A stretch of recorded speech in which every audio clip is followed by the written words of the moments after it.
Welcome! If you want to keep your favorite Facebook stories safe and easily accessible, you'll love the new update that lets you archive your page stories directly from the Facebook app on your PC. In this video, I'll walk you through each step so you can start preserving your memories right away. First, make sure you're logged into your Facebook account on your PC. Once you're in, look at the top right corner of your screen. You'll see your profile photo. Go ahead and click on it. This will open up a menu with several options. Next, find and click on Settings and Privacy. This will expand to show more choices. From here, select Settings. Now you'll be taken to the main settings page, where you can control everything about your Facebook experience. Scroll down the settings menu until you see the section labeled Stories.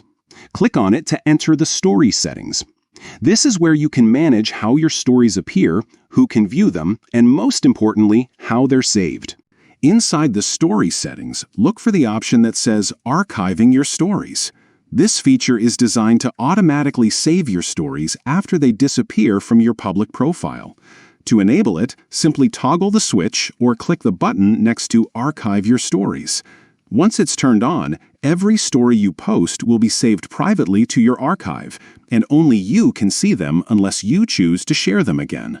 That's it. With just a few clicks, you've made sure your Facebook page stories are always backed up and ready to revisit whenever you want. This is a great way to keep track of important moments, share memories later, or just have a personal library of your favorite stories. If you found this guide helpful, don't forget to like and subscribe for more easy tech tutorials. Thanks for watching and enjoy archiving your stories on Facebook.